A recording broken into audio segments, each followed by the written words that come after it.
Homo sum, hamani anil ami, alienum puto. I am human, and I think nothing human can be alien to me.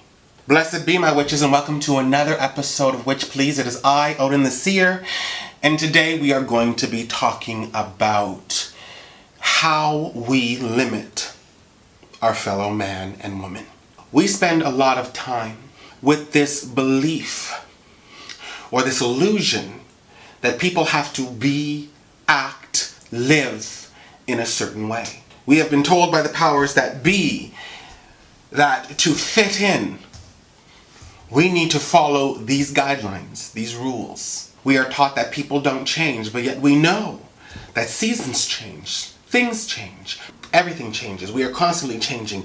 We are not the same as we were 5 minutes ago. It's proven in science and whatnot. Things are constantly changing. They're constantly evolving. So when we hold this image in our mind that no, but nothing changes, people don't change, and not only do we try and tell ourselves this, we work as hard as we can to be able to keep things the same. The problem with this is that we've already found out that this does not work. And what we also do now is we actually try and force our fellow man into a category that they do not fit in. We gauge them by things long past. Yes, we do need to remember our past as a guideline, as a blueprint, to be able to maybe avoid some things that we had learned from. Absolutely. But there's a very wise man that said, when you live in your past, you will never be able to realize your future. We can no longer gauge ourselves on a point in time that has long passed. We need to start living in the now. Who we are now, understanding that the experiences that we've had have created us to be who we are. And if, darling, this is a better form of who you are, embrace it. Don't hold on to things that have caused you trauma or pain. Know that they were an opportunity within your world to allow you to become exactly who you are, darling. And for those of you who are living in a life now that is not conducive to where you want to be, if you're holding pain, if you're holding guilt, if you're holding fear, if you're holding all of these things, understand that you do not need to live in the past. Let it go.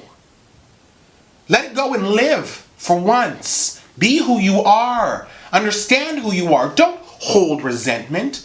Don't hold guilt. Don't hold the limitations that have been placed upon us by the illusions that we hold in our own consciousness. Realize that, honey, those traps are created by the powers that be to keep you from ever being able to realize who you really are, to realize your truth. Don't force others. Because like in the Bible said, let he who is amongst us without sin cast the first stone. Part of evolution is making mistakes. Now, the wise man learns from the mistake. The wise woman learns from the mistake. But if we are always holding ourselves in this state, that mistake defines who we are, rather than taking it for what it actually was intended to be, an opportunity for you to truly find out who you are. I have so many people who come to me and say, I can't let things go. I am stuck in a time that is limiting me from being able to find peace. It's important for us to understand, to learn the lesson, leave the trauma. Understand that there are always 3 sides to every story. There's yours, theirs, and somewhere in the middle lies the truth. What one may see or experience in whatever consciousness that they're holding at that time may not be actually what is going on. We have learned that we're only given a certain amount of information. We don't know what someone's feeling. We don't know what someone's doing. We don't know why someone has acted in the way they did or do. When we try and force people into a place and a time, are we assisting their evolution? When we hold an image of who someone is, never taking into consideration how that could have allowed them to become something greater than they were before, allowed them to be able to come out of the environment of which they were born into. Allow them to be able to test the waters of what is good and bad, or what is right or wrong, or what is right or wrong for them. If they do not have the opportunity to be able to test these waters, to be able to find out who they are we giving them a solid go at transformation? Are we trying to limit their transformation? Are we trying to make them conform? Are we trying to make them cogs in a wheel? Now, I'm sure there's going to be people who are going to be saying to me, this can cause anarchy? No, honey. Let's face it. The people who are born in the hood that do not have anything are going to try and get it. The people who have been repressed at some point in time are going to try and rebel, holding an image that that's wrong, holding an image that they're wrong, is not allowing equality. It's not providing them the same human rights that we all deserve. We cannot tell people that they have all the opportunities in the world and yet limit them by where they come from, their upbringing, or even their past. And to be able to provide each and every one of us the ability to grow and learn. Understand that a moment in time does not and should never be what we hold someone on, because we feel that that's who they are.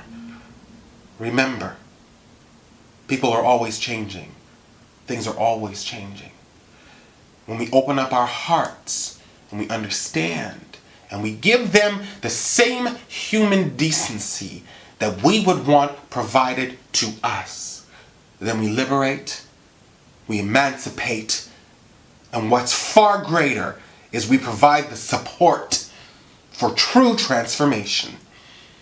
There's a quote from Audrey Hepburn that I feel is very prudent here. And what she says is, people more than things need to be reclaimed, renewed, reused, and recycled. Never waste anybody. In this time that we live in now, we recycle paper, we recycle plastic, we recycle everything that we can possibly get our hands on. We recycle, but yet we will not recycle our fellow man and woman.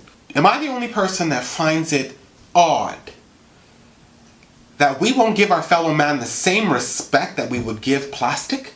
No, we don't do that. What we do is we separate, we monsterdize, we limit, we control, we force. We do everything within our power to try and break someone down. We never take into consideration that for transformation to occur, right? There has to be both sides of the spectrum. There has to be understanding what is right and what is wrong for you as a person.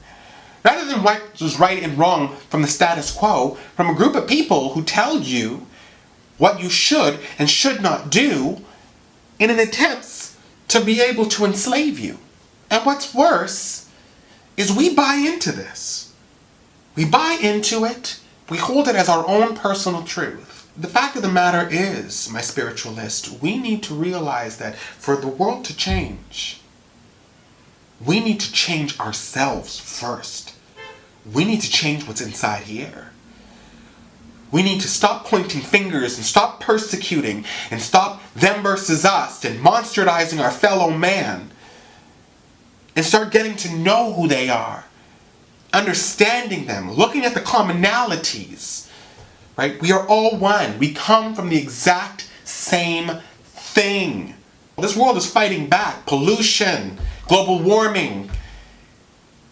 There is not one group of people that is going to be able to save this planet, but I'll tell you there is a race that can save this planet, and that is called the human race. And the moment we stop buying into those bullshit illusions, the moment we stop persecuting, the moment we stop controlling, the moment we stop demonizing, the moment we stop forcing people to conform, is the moment that we put in the active effort to understand, to grow, to evolve, to include. And that's the moment that the world will change. That's when our eyes will open up. I have people tell me all the time, I meditate and try and open my third eye. And as I said before, meditation is a wonderful thing. I know it is. I do it often. But it is no substitution for using the eyes that have been given to us to see what's going on and where the faults are. We are in this reality. We live in this reality.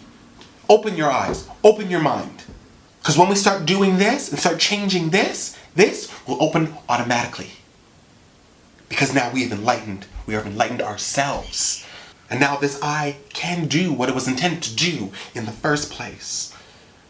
If you keep looking up and avoiding what's going on here, the bigotry, the hatred, the separation, the war, the ignorance, in the hopes that one day there's going to be a time where we're going to pass from this plane of existence and we're going to move on to something else, or that the divine's going to come back and free us all from this slavery. Honey, let me tell you something. The divine within has already given you the power to be able to free yourself from the slavery. So, are we going to allow the divinity within us that is connected to drive us, to move us forward? We need to understand that every illusion that you place on somebody else, you place on yourself. When you monsterdize or demonize somebody, you do it to yourself. When you lessen somebody, you do it to yourself. When you hate somebody, you do it to yourself. We are all one. Anything that you do, any negativity that you send towards your fellow man, you are in turn doing it onto yourself. We are all one. If we truly understood this, that we are all one, could we do what we do now?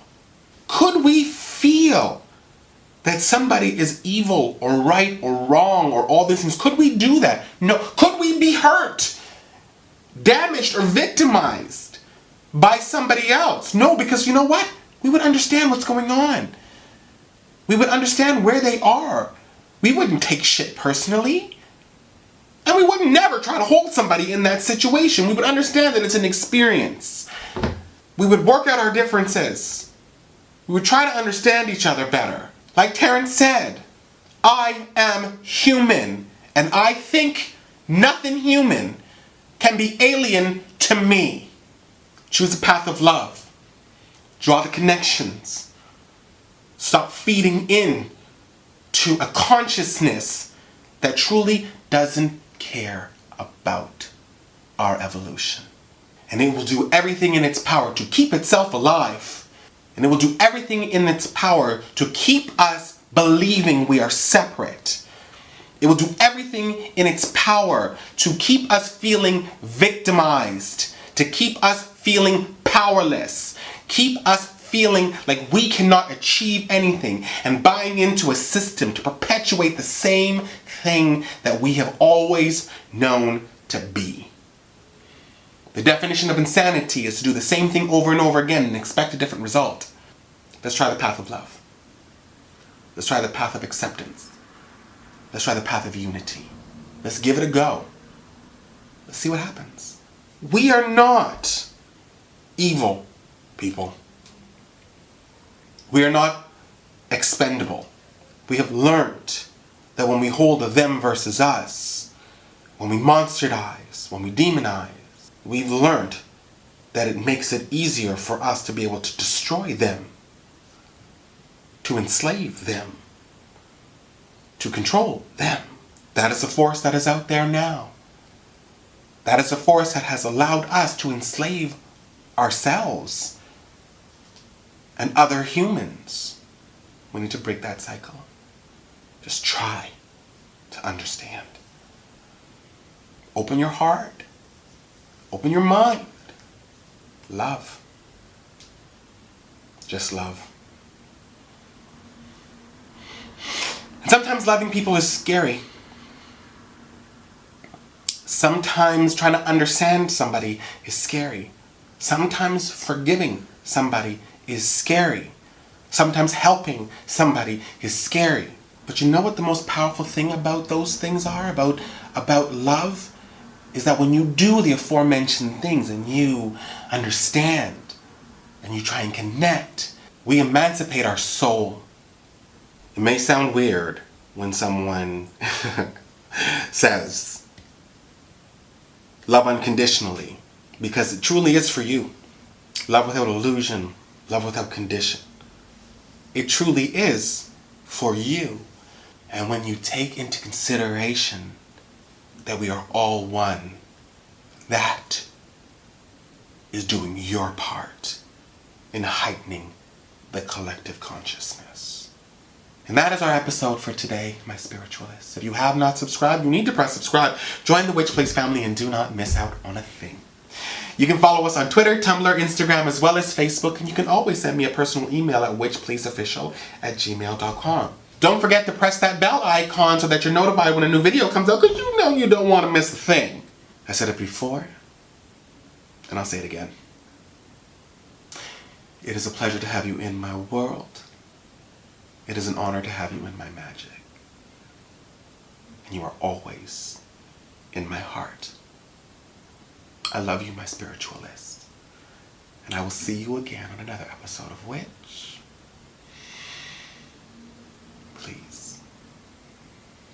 I love you, boo-boos.